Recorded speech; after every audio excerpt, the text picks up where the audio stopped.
Hello y'all and welcome back. So in the last video we saw a little bit of an exchange between Socrates and Meletus, a member of the prosecution.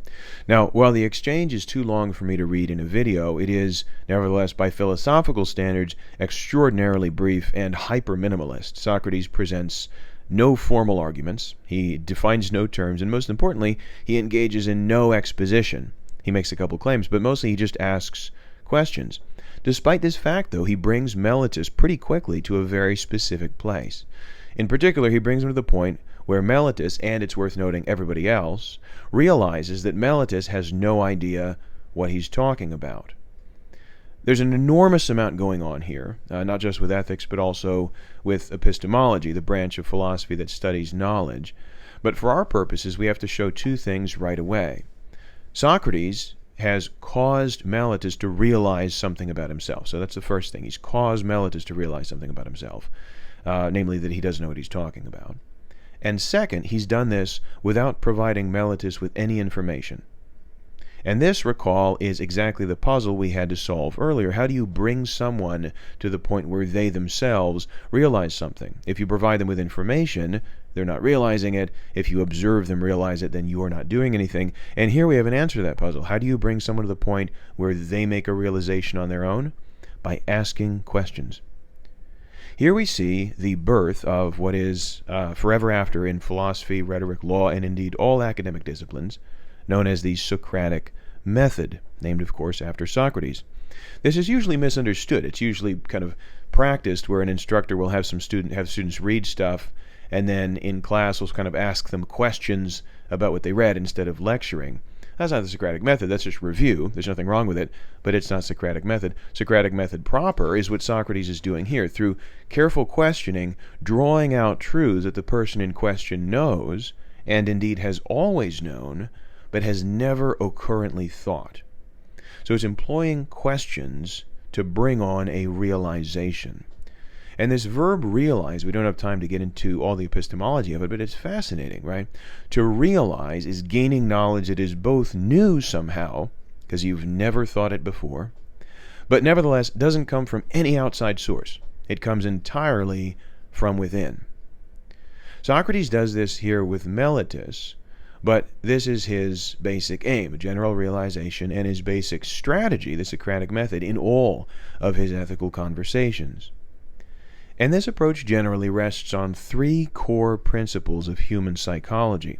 Socrates never explicitly states these, but he doesn't need to. We all know them, and we're so familiar with them, indeed, that while we've perhaps never thought them before in so many words, we navigate life on the assumption, on the premise, that they are true. So let's walk through them. Here they are. First, what you care about, you think about. What you care about, you think about.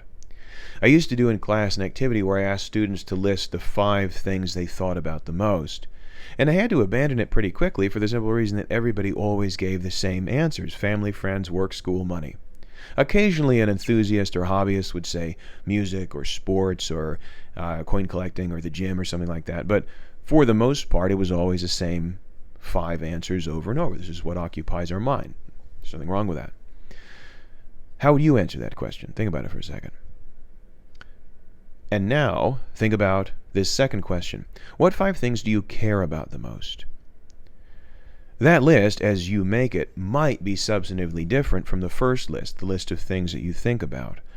But a really strong case could be made that it doesn't matter what you write down. Socrates, at any rate, and here he's joined by Jesus and every other major thinker who weighs in on this topic, holds that regardless of what you say you care about, what you really care about is revealed by what you spend time thinking about, what gets the majority of your brain space. If you say you care about God, for instance, but spend a fraction of the time thinking about God that you spend thinking about, say, money or some hobby or interest, perhaps you don't care about God as much as you'd like to think that you do. That's just Socrates' view at any rate. I can tell what you care about by what you think about. But how on earth can you know what someone thinks about? Isn't that private to them? And even if they did decide to share, couldn't they just lie to you? Isn't it impossible to tell what someone thinks about? Well, not as impossible as you might suppose. And here the next 2 principles come into play. So we've seen what you care about, you think about. 2, What you think about, you know about. What you think about, you know about. Take any area in which you have knowledge. And this was the EDQ question for this module. The source of that knowledge is going to vary enormously, obviously, depending on whether it's a space that you know, or some academic subject, or some genre of music, as I gave in my example, or a TV show, or whatever. But no matter what you know, at the end of the day, your knowledge of that thing will have one cause and one cause only, and that is that you have, in whatever way, spent time there. If it's a place, you know it because you've physically been there. If it's a show, you know it because you've spent time watching it. The point is obvious. Time spent in a place, in the broadest possible sense of place now, where this includes genres and books and disciplines and fictional universes, necessarily results in knowledge. This isn't, of course, true if you're somewhere and you're oblivious that you're there, but this is where the wording of the principle comes into play. What you think about, you know about. So if you're there, you're thinking about it, you're experiencing it, you have knowledge of it. Okay? Now, it's, of course, easy to claim knowledge and easy to fake it, but here's where the third principle comes in.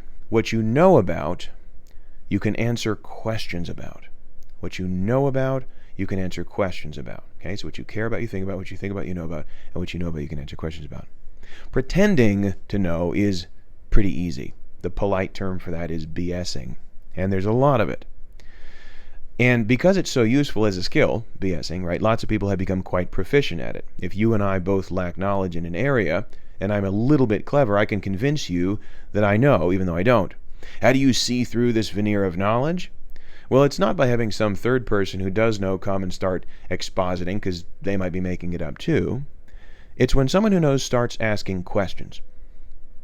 We've all been in this situation where somebody claims to know something they don't, and embarrassingly, I think we've all probably been exposed in this way ourselves. And it's not necessarily that we're trying to deceive anybody. We might just be sort of overeager to connect, and someone says, you know, hey, I'm into K-pop, and like, oh, I love K-pop too.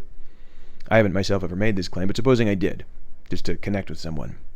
And someone who knows K-pop might say, okay, well, who's your favorite band? And I'm stuck, right? I'd say, well, BTS, obviously BTS. Like, oh, great, okay. What's your favorite song? Oh, definitely the one where they, there's so many, you know, the one where they say that they're in love with the girl or guy. Obviously, I don't know what I'm talking about. My ignorance is exposed immediately when someone starts to ask these questions. It's not like it gradually is revealed, it's just immediately exposed. Pointed questioning by someone who knows what they're talking about exposes ignorance, and for this reason, every single formal certification process in every area, whether it's academia or law enforcement or nursing or military or whatever, involves somebody asking very difficult and very pointed questions. And if you can't answer those questions, you don't level up. You don't know enough. So at the end of the day, knowledge is proved not by the ability to talk intelligently about a topic, but by the ability to answer questions. We'll pause there, get into the next part of this breakdown of Socrates' method in the next video. Thanks.